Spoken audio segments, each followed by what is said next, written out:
The American Way. An Apocalyptic Fairy Tale. By Chucky H. Sanson, a Playtrat recording of the forthcoming novel. Level 11. The Forever of July. Kitten and Cowboy sat at the edge of the remilitarized Faithland Zone, a blackened stretch of land, putrid and leaking like a corpse split open from putrefaction. Colored smoke crawled through the dust like a wounded soldier. The ground was littered with spent fireworks, gunpowder, and picnic garbage. The road twisted like a poisoned serpent through the debris, its tarred spine blistering under the weight of one too many revolutions.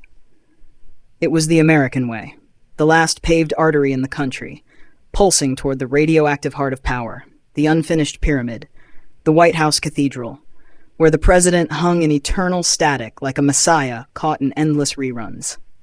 Here the sky never darkened, never brightened, just a sickly blood-brown dome with the endless orgasm of fireworks.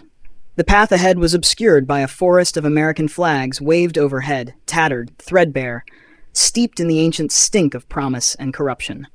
Yet the people here moved as though nothing were amiss. They wore the American flag, draped over their bodies like a second skin, a living testament what they had become. Freedom Enhancement Zone Number 776, a region of perpetual forced celebration. Or maybe it was a Cold War theme park that forgot how to close. No one was sure, only that it was July 4th for as long as anyone could remember. They called it the Forever of July. Every minute, rockets screamed into the smog, trailing red, white, and tremoring blue. They exploded not in glory, but like dying stars, vomiting trails of ash glitter and whispering static. Kitten opened the door to get out of the car, but was stopped by a grizzled hand. Hold up there now. This here is a MAGA-controlled sector, little lady. Cowboy pulled back and lowered the brim of his battered Stetson. We can't go in there without a flag. She crossed her arms. A flag for waving? No, sunshine. He gave her a look that was half caution, half mourning. For camouflage. She tugged at the faded patriotic turban on her head, the one Cowboy had given her back when they first collided in the wastes. I think we're going to need something a little more conspicuous. He pointed across zone number 776, where a U.S. flag the size of 12 football fields sagged over ruined skyscrapers, rippling like tissue that had outgrown its body. Searing floodlights kept it glowing day and night, a patriotic sun that never set, but made in a Chinese factory. You weren't kidding. Kitten scratched her head. That thing looks less like what I remember about freedom and more like a body bag they forgot to close up all the way. Cowboy's eyes hardened on the horizon. Zip it or wear it, darlin'. Either way, it's the only uniform left. The wind dragged the flag wide. It didn't wave. It smothered. Another death shroud pulled over the Republic's dead face. They reached the levitating church of American exceptionalism at high noon. Not that time mattered anymore. Every clock was just a countdown to another celebration of American independence or something. The cathedral of the flag hung above the rest of the world like a bucket of pig blood dressed for prom. A lighter-than-air testament to Red Dye No. 5 and bullies, it swayed as if one nudge could baptize the desert in patriotic gore. It was a floating bouncy castle of Amerigod, stitched entirely from patriotic flags that weren't the actual stars and stripes. The fabric walls breathed, inflated by sulfur winds, bleeding threads like veins. MAGA flags, QAnon flags, thin blue line flags. An appeal to heaven flags, stop the steal flags, 3%ers 3 flag, Keck flags, upside down flags, every flag except the U.S. flag. Thick blue ribbons tethered it to the rest of the world like arteries holding down a cancerous heart. Golden spikes pinned the corners, not to anchor but to crucify, keeping the whole swollen altar from floating away into nothing. The line to get in stretched for days. The entrance to the blimp-like cathedral was a massive escalator, flanked by 2 crucified mannequins wearing gas masks, gimp hoods, and football pads. Kitten and Cowboy blended into the huge lines of believers, swallowed in the slow shuffle toward the escalator as faithful pilgrims of the Amerigod. Above them, the floating cathedral wheezed and sagged, as if it might collapse or ascend at any second. But everyone in line kept their eyes up, mouths open, waiting for permission to be crushed or carried away to their patriotic slave-born dream. Inside the bobbing Holy Zeppelin was a full-blown arena, large enough to rival the one in Rome. The sprawling megachurch, the bouncy castle in the sky, had somehow concealed the massive structure inside its pillowy bowels. Packed bleachers rumbled with beers, cheers, and shouts of defense. Stadium lights flickered with epileptic frequency. A symphony of air horns bleated out, courtesy of the red, white, and blue, by St. Tobias Kethis in syncopated time. Smoke machines billowed toothpaste haze through duct-taped holes. Holograms of Prophet Lee Redwood floated above the altar, forever singing, "And I'm proud to be a super-American, where at least I know I'm white." At the center burned an oil drum filled with diesel and Drakkar Noir. Over it hovered a figure out of pulp and paranoia, the blood-spangled. He who is wrapped in stripes. The superest American. He was them all. He was the patriopath. The man wore the American flag like a pope's robes, the man of steel's cape, and a hangman's hood. The fabric shimmered, thick with embroidered stars, each one a different domestic military campaign. His gauntlets were lined with chrome eagle talons. His belt buckle was cast from the cracked Liberty Bell. Behind him, like a fever dream on rollerblades, pranced his ever-present minion, the Jingo with his portly godmother, the white tar baby. The Jingo was a rhyming skull jester of rage and rap, every inch of him a living meme.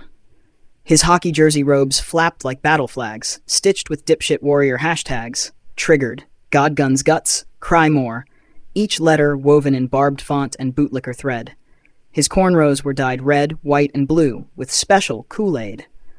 When he smiled, his grill sparkled with the words "Truth Hurts," as he freebased strips of the Bill of Rights laced with ketamine. He pumped his mic fist into the air. "You got pronouns, ho. I got more rounds, bro. Gender's fake, but my Glock ain't. Only book I ever read said babies don't poop from no godless taint. Liberty's a proud man's stand, God's peace, cod piece, and a gun band. 2 fists, no fears, only shed testosterone tears. Cry woke? Die broke. Then croak. Message so clear, look at my dick, it votes red, not blue. Hold my beer, fool, I'll outlaw you. Y'all pussy faggot liberals, yo. Hey bro, that's cute. I get pegged with Old Glory in a camo gimp suit. Ain't no U.S. citizen, can't even legally vote. But I scream USA till I rupture my throat. Was born in Moosefuck, CA accent and a 6 snow tan. Red, white, and screwed, I'm America's #1 stan. So dumb, I spell freedom with a capital Q. Flunked first grade 11 times through, then sued the school too. No queer beers, just red, white, and fear. Voting's over for you, bro, though. Did I make myself clear? The fascist jester smashes sacrificial Bud Light cans over his head and rolls in a pile of $100 bills. The crowd, a sea of freedom savages, shaved bald with GoFundMe scars and Punisher tattoos, roared in fascist ecstasy. Behind him loomed his godmother of hate, the white tar baby. She rolled slowly across the stage like a haunted Macy's Day float. Her skin, a gluey albinism, sucked in everything it touched. Diet fascism, discount theology, regurgitated memes, ghost guns, broken dreams, and viral hate. By the time she reached the foot of the platform, she had become a waddling Katamari Damacy of American ignorance, a walking totem of sticky nostalgia and weaponized delusion. Kitten flinched. Cowboy didn't. The patriopath raised one trembling gauntlet. The crowd fell silent, except for the never-ending fireworks constantly ejaculating across the sky. "Uh-oh," Cowboy said, as he noticed their image appear on the jumbotrons scattered throughout the stadium. "I see we have guests." The patriopath pointed to the pair, voice like a bullhorn run through autotune. "Pilgrims, children of the wound, seeking refuge under the stripes of salvation." Spotlights converged, and the rap metal music swelled. The whole congregation, all 100,000 of them, stared down at the pair. Kitten stepped up before Cowboy could stop her. "Please, sir, you got so many of these flags around. Maybe we could borrow one." The big American one would do nicely. The crowd of believers gasped like cracking a fresh Mountain Dew. "Ah, you seek the righteous flag of liberty past? I see you are not swayed by all the false flags." The patriopath boomed through the superpowered PA. "To win the true flag, the holy cloak of protection, you must prove your belief. It will be trial by melodrama. Only through belief can we ignore the facts and defeat reality." They were ushered into the ritual coliseum, handed roles like pageant crowns. Moments later, they were pushed onto the main stage. Kitten was cast as Lil Lady Liberty in a wig of dollar bills, a gown made of presidential pardons, and detailed with 1960s protest signs. Instead of a torch, she was given a bloody Rambo knife, and in place of Liberty's traditional tablet, they handed her the Turner Diaries. A signed copy. Cowboy was cast as DJ Benedict Nixon, the record lord and betrayal incarnate, with a Judas beard, bulbous nose, backstage pass, and a bandolier of lies. The audience hooted and howled, booed and bawled at the ridiculous pair. The dramatic recreation of the trial of patriotic belief shall begin. The Patriopath boomed. The lights went down, scripts were shoved in Cowboy and Kitten's hands, and a single spotlight lit the stage. The crowd, known as the Congregation of Forever, roared approval as the two captives entered through the tunnel of American exceptionalism, beneath a sign that read, "Abandon all facts, ye who enter here." They were pushed onto the pageant stage. It was a bombed-out roller rink ringed with barbed wire bunting and crucified sex dolls dressed like patriotic leprechauns. Surreal set pieces emerged from the darkness as Cowboy and Kitten were nudged to their marks. A sexy swimsuit model came out with a large card held above her head like the ring girl in an MMA match that read, "A reenaction of the 4 stations of the Patriopath's life." The crowd of believers swooned. The swimsuit model turned and flipped over the card with Act 1, The Birth of the Patriopath. The crowd hummed in a low monotone, a hymn made of advertising slogans and war chants. 2 priests emerged from behind a bleacher pulpit, dressed as twin founding fathers in gas masks and referee stripes. One snorted gunpowder and then sprinkled the remains over Cowboy's head. The other anointed Kitten in aerosol cheese, birth control pills, and scratched out Susan B. Anthony dollars. The jingo narrated with bombastic slam poetry cadence, gesturing like a televangelist high on holy ketamine.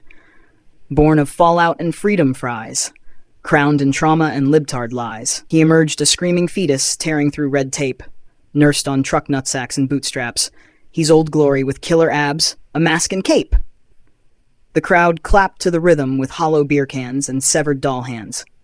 Somewhere, a drone buzzed overhead, dropping pamphlets that read, "America is not a cult. Really, it's totally not. Just ask anyone." Kitten, eyes wide and mascara running in circuitry streams down her rubbery cheek, stepped forward. The glass radio hissed in her head, but for once, it didn't tell her what to do. This wasn't a performance. It was something worse. Real belief. Her Lil Lady Liberty costume jangled as she walked. The bloody Rambo knife trembled in her hand. "Please, white savior, won't you come and save us from all the other evil colors, purple, pink, especially taupe, and beige," she cried, singing her lines with all the gusto of a cursed Walmart country song. Or something like that. Cowboy, as DJ Benedict Nixon, betrayal incarnate, was handed a fresh apple pie from somebody in a furry mom mascot uniform. He took one bite and spat out teeth, glass, and cigarette butts, throwing the whole mess onto the floor. "Why do you hate America?" The crowd booed and jeered. Down with the America hater. The sexy swimsuit model returned holding a new card that read Act 2, The Crucifixion of Civility. The jingo beckoned various members of the congregation to suckle Kool-Aid from the red, white, and blue dreadlocks flowing over his shoulders. Kitten and Cowboy read their scripts and did as instructed. They enacted the downfall. The Patriopath's betrayal by the populace he'd once vowed to protect. A holographic insurrection riot was projected behind them, featuring looping chants. "USA! USA! We're number one! We're number one!" Hitachi needed.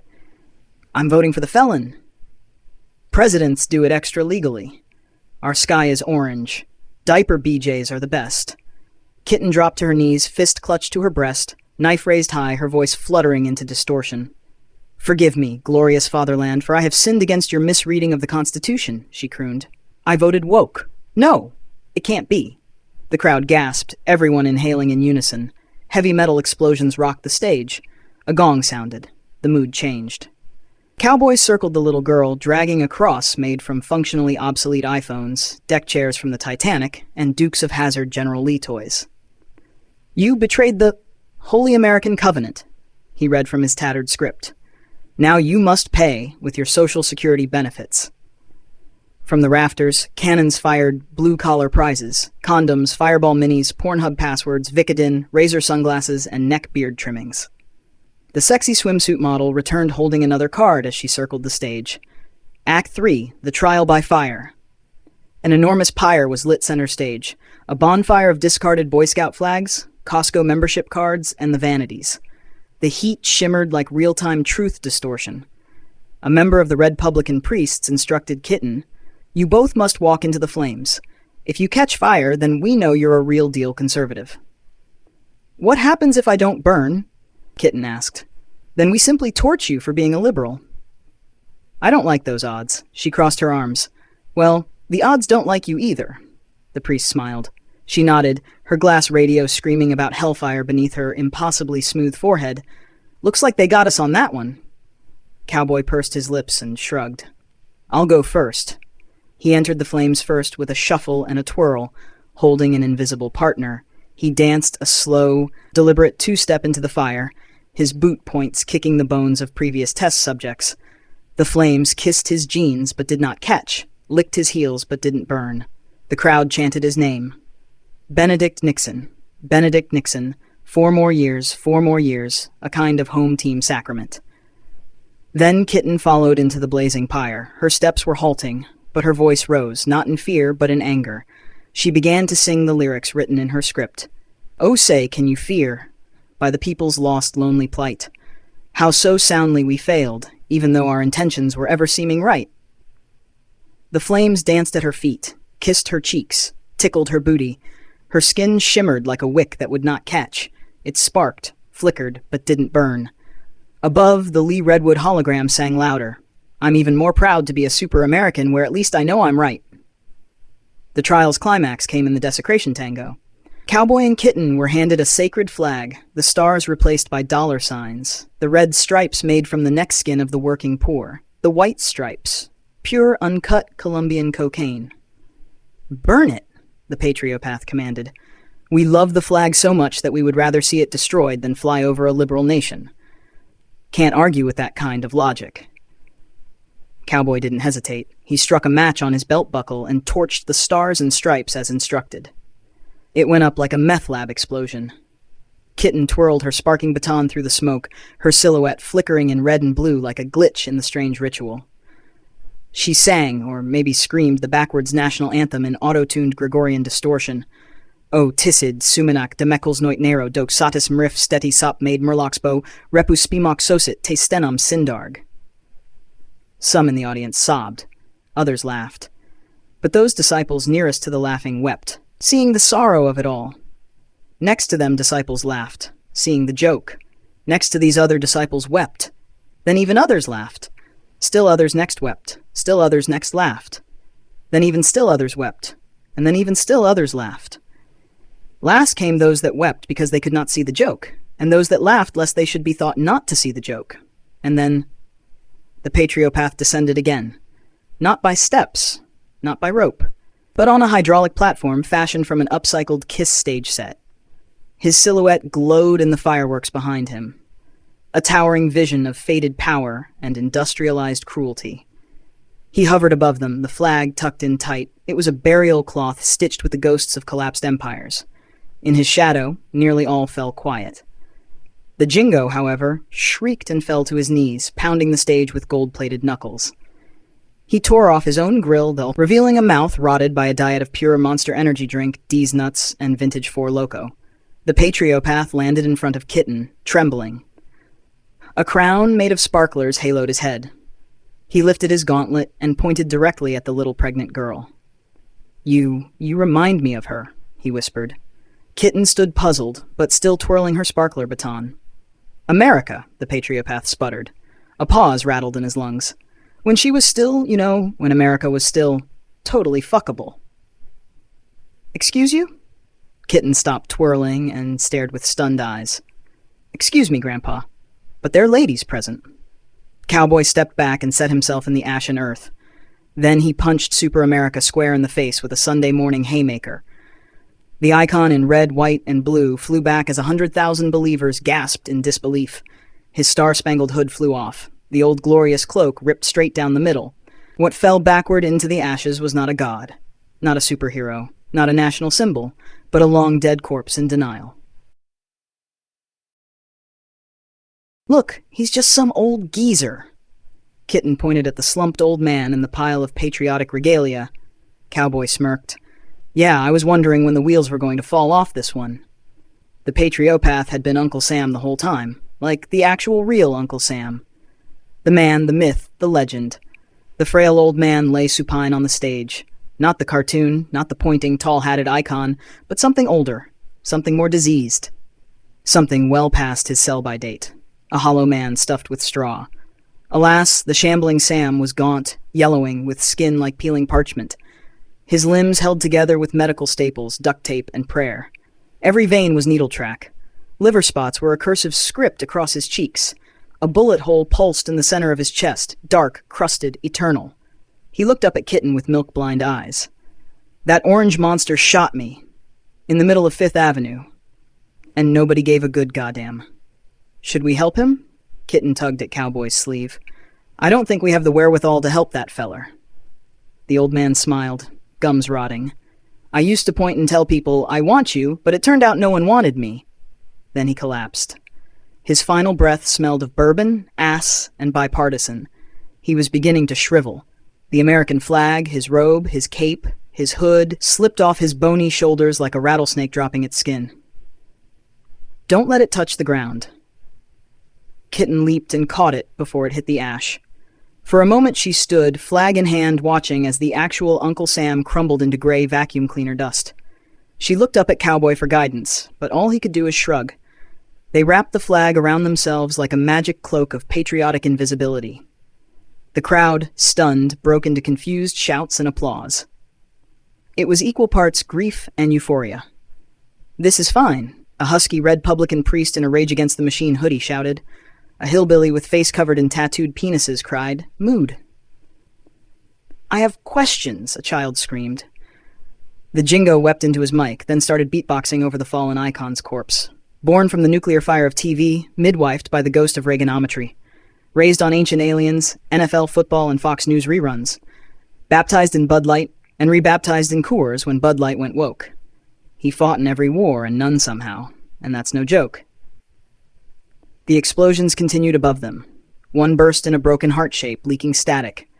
We hold these truths to be gender is a legend, equality is property, one nation under algorithms. The crowd of believers began to get restless. Someone threw a beer can, then another, then a six-pack, then a baby keg and a pony keg, then a baby and a pony keg. A full-scale riot was now on the agenda. The navies are getting restless, Cowboy chewed his cheek. Someone, much richer than me, once said, you gotta know when to hold 'em and when to fold 'em. Know when to walk away and know when to... Run, Kitten Whisper yelled as they moved off in the invisibility-granting flag. Their patriotic cloaking device was on high as more hillbilly zealots poured into the floating stadium in the sky. They both sneaked out of the growing chaos by walking in reverse out indoor. Kitten and Cowboy made their way back to solid ground down a rope ladder made of official Forever of July bunting. Then they slipped past the endless line of freedom savages waiting to get in, not knowing that Uncle Sam, the patriopath, were dead and gone. Stepping back onto the rough pave of the American way, the star-spangled cloak fluttering behind them like the final breath of a dream. The odd pair walked for a good stretch before anyone said anything, happy with the growing silence of the fading explosions. You know what? I think I liked that Uncle Sam guy better before he was a cartoon, Kitten said. Cowboy lit a cigarette off a nearby sparkler and stared off to the hazy horizon. But don't you see? That's the damn problem, he mumbled. He was always a cartoon. Kitten nodded, her fingers making fists in the flag. They walked into the smoke, wrapped in the flag, not as patriots, but as refugees. Through the blur of ash and celebration, Kitten finally spotted the Stang right where they'd left her, half swallowed by haze. Looks like this is us, she said. He breathed, lost to the horizon. All I have to say is, God bless this motherfucking mess. Yeah? Kitten nodded. He's gonna have to bless the motherfuck out of it just to break even. And still the fireworks screamed, like it was the 4th of July, every day, forever and ever. Amen. Okay, everyone, thanks for kicking ass through the American way. Remember, this was just a taste. If you made it this far, you probably already know, this story isn't safe. It's not sanitized for platforms. It's too raw for Substack, too volatile for Royal Road, too true for Medium. But it's real. And it's only just begun.